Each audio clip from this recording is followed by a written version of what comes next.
Bismillahirrahmanirrahim. Assalamualaikum warahmatullahi wabarakatuh. Alhamdulillahi rabbil alamin.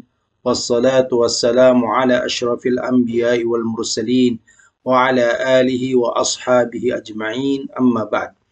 Kaum muslimin yang berbahagia, tahap terakhir atau tahap ke-8 untuk bisa memahami Al-Quran dengan baik adalah al-inayatu bitadwini akhbarin wa qasasil a'immah salafan wa khalafan ma'al Qur'ani thumma al-istishhadu biha, yaitu perhatikan berita-berita dan kisah-kisah ulama yang berkaitan dengan interaksi mereka dengan Al-Quran dan ambil ibrah, makna yang terkandung di dalamnya. Misalnya, kita bisa melihat dalam kitab Majmu' Fatawa Ibnu Taimiyah rahimahullah, juz 15 halaman 315, di mana beliau menceritakan wa rufi'a ila Umar bin Abdul Aziz rahimahullahu qaumun yashrabuna al-khamr wa kana fihim jalisun lahum sa'imun faqal ibda'u bihi fil jald alam tasma' Allah yaqul fala taq'udu ma'ahum. Ada beberapa orang yang dilaporkan kepada Umar ibnu Abdul Aziz rahimahullah sebagai khalifah Amirul Mukminin pada saat itu. Karena orang-orang tersebut minum khamar, di mana mereka memiliki seorang teman dekat, ahli puasa padahal temannya ini, yang selalu menemani mereka walaupun mereka sedang minum khamar. Jadi ada suatu beberapa orang dilaporkan karena minum khamar, tetapi di kalangan mereka ada seorang ahli puasa yang menjadi teman mereka, selalu menemani.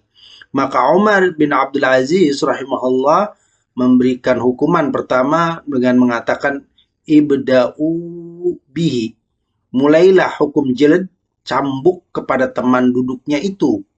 Jadi yang paling pertama diberikan hukuman kepada orang-orang tersebut adalah temannya yang walaupun dia shaim dan tidak melakukan minum khamar. Lalu beliau menjelaskan mengapa hukuman diberikan kepadanya.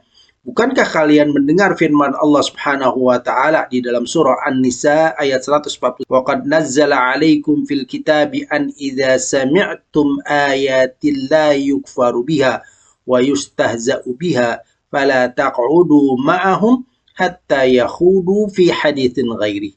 Sungguh telah diturunkan kepada kalian di dalam Alkitab, di dalam Al-Quran, yaitu hukum apabila kalian mendengar ayat-ayat Allah dikufuri, diejek, dihina. Fala taq'udu ma'ahum, jangan sekali-kali kalian duduk bersama mereka sampai mereka berpaling kepada pembicaraan yang lain yang bukan dalam rangka mengejek-ngejek ayat Allah. Di dalam ayat ini tentu saja Umar bin Abdul Aziz rahimahullah mengetahui persis bahwa ayat ini berkaitan dengan duduk-duduk bersama orang-orang yang mengkufuri ayat-ayat Allah dan sedang mengejek-ngejek ayat-ayat Allah Subhanahu wa taala. Tetapi dari sini kita bisa mengerti bahwa ayat ini pun mencakup kepada siapapun yang duduk bersama-sama dalam kemaksiatan.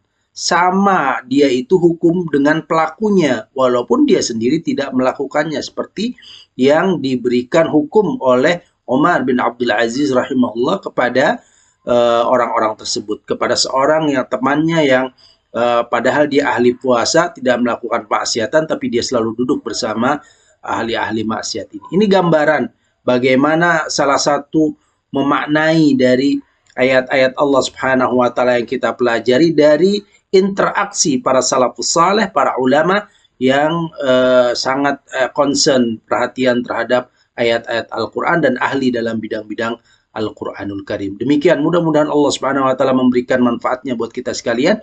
Subhanakallahumma wa bihamdika asyhadu an la ilaha illa anta astaghfiruka wa atubu ilaik. Assalamualaikum warahmatullahi wabarakatuh. Hasmi TV, media kebangkitan Islam.